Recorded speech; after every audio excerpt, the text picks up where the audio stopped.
So are the lay creationists, the lay young earth creationists, and kind of regular everyday Christians, are they following this kind of significant change that's being promoted through the organization, at least at the organization level, about these species changes that are occurring so quickly after Noah's Ark? Are they catching it? Do you see that trickling down into the common understanding?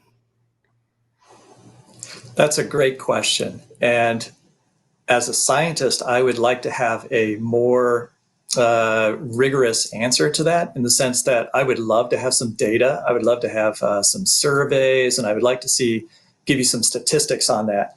But I can't do that. All I can do is say that I'm pretty close to a lot of young Earth creationists. I go to quite a few young Earth creationist conventions, and I sit around and I listen to what other people are saying, and I read a lot of blogs. And so I guess in that sense, I have observational data to go on. And my answer is a little bit tricky. It's yes and it's no. It's no, that it hasn't trickled down, in the sense that most young Earth creationist followers have been told for so long in very simplistic language that, God created all these creatures with these amazing features, like the giraffe, and it has this long neck that is intelligently designed, and it couldn't have possibly come along any other way. And yet now, if you probe the young Earth creationist literature, sort of the intellectual literature underneath, you find out that they're now saying that, no, they could have started out with shorter necks, and maybe they were programmed to have longer necks. Maybe there's still some sort of design there, but God didn't directly create them that way. And so that's where the hyperevolution comes in, is that they're changing since they were created into things that you wouldn't recognize from their original creation. And so I think a lot of them haven't really grasped that yet. I know when I was at the Ark Encounter, there were people there who were looking at the animals that they had pictured on the Ark, and they were kind of like, there was a little bit of a puzzlement, like, what is this thing? I don't really recognize it, because the Ark Encounter is trying to capture the original essence somehow of a kind that is then changed into what we see today. And that's a little bit mind-blowing to a lot of their followers when they first see it. On the other hand, they've also been programmed to easily believe this as well, that things can change very easily. Ken Ham and others are constantly showing pictures of lots of different breeds of dogs, right, that are so different from one another, and yet clearly they came from a wolf ancestor. And so it's easy to say, well, look at all this change. See how quickly it happened? And if you look at a wolf and a coyote, or a fox and a African wild dog, they don't really look any more different than a Chihuahua does from a Great Dane. And so from a follower who's not a biologist or doesn't know science, they can look at those different canines or different cats, and they can say, oh yeah, they're not that different from each other. And it's easy to convince them that, oh yeah, they could have just changed in the last 1,000 years. I don't have any problem with that. So it's not hard to convince them, because they don't know enough biology to realize that there's a big difference between a fox and an African wild dog compared to a Chihuahua and a Great Dane. Those are apples and oranges. In a debate with Dennis Venema, Nathaniel Jeanson admitted in a cross-examination period that he believed that there was a common ancestor on the Ark for bovidae, or for cattle and sheep. Bovids. So bovidae family, 135 species alive today. Everything from cattle to sheep to goats to African antelopes. Very diverse family. Cows and sheep differ by 10% of their DNA, I think. So 10 times higher than human chimpanzees. We'd say maybe they have a common ancestor. They're clean animals, so it might get a little sticky, but that's a side note. Mitochondrial DNA, that's where I was going with this. So there's maybe 2,000 differences between cattle and sheep at the mitochondrial DNA level. Humans versus chimpanzee, there's only 1,400. Humans versus humans, you saw the data, 80 to 40. So how do you explain the fact that you have cattle and sheep potentially sharing a common ancestor, but there are thousands of differences apart? Humans, we'd say, have a common ancestor, and not related to anything else, less than 100. That'll probably be a function of DNA differences, mutation rates. So no one's measured the mutation rate in these bovid species. We can make testable predictions.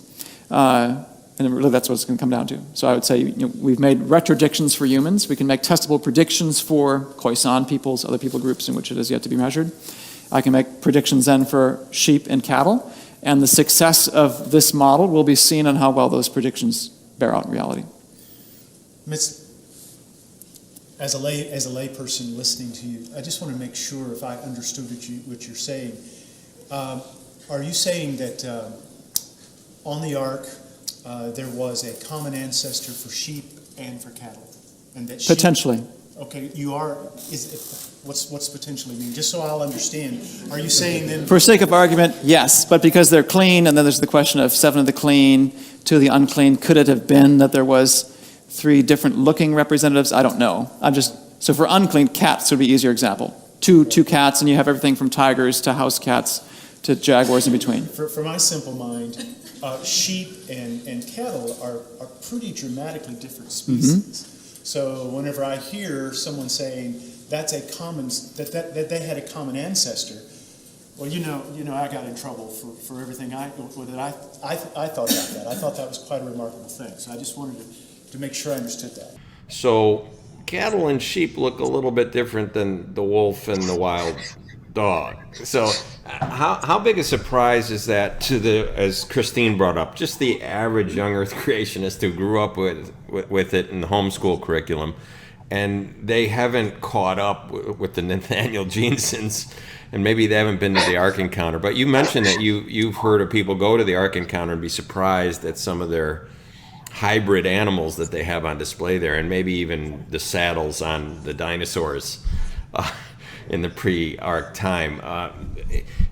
So my question to you is this: is young earth creation a generational thing that's going to be passing away soon because the younger people just aren't going to buy this massive change of hyperevolution? Or is it something that's got a foothold? I mean, it's $1 million industry for Ken Ham. I mean, he's just killing it in the homeschool area. So, I mean, how do you see it playing out? Is it going to be hundreds of years as it was with astronomy and before the church caught up to Galileo and Copernicus? That's a great question. I don't have a very comforting answer. I do think that it's going to take a long time. I think in a way it'll always be here because there's always going to be Christians who feel that are always going to be seeking for that simple answer to questions of the world, and they're going to be caught up into the God said it, therefore I believe it, and reading the Bible in such a way that they feel that they can't accept any other answer but some of the things that young earth creationists are saying now, and they will feel compelled to continue to believe it, even if they see evidence to the contrary.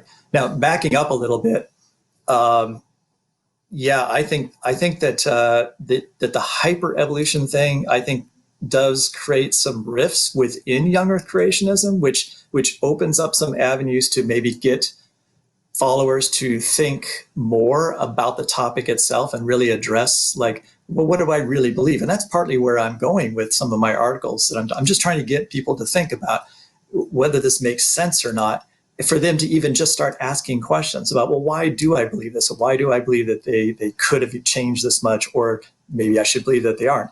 And when I say that there's a rift there, over there at Institute for Creation Research, ICR versus AIG, I think that there is a growing difference in how much they're willing to accept of this hyper evolution. So like when Jeanson says all Bobidae, I'm not sure all young earth creationist leaders are going to buy into that. And I think there's going to be some pushback. And that creates some interesting avenues of further discussion and maybe some chinks in the armor there.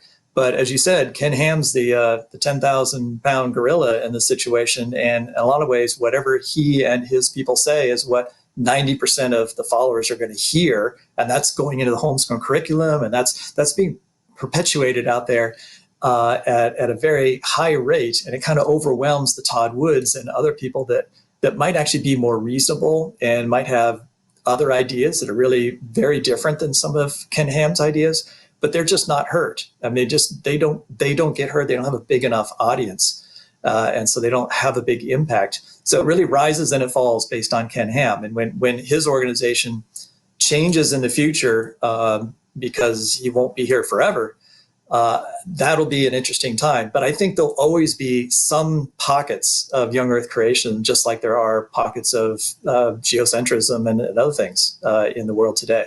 But maybe they're at their apex right now. That certainly could be the case, but I don't see a steep decline.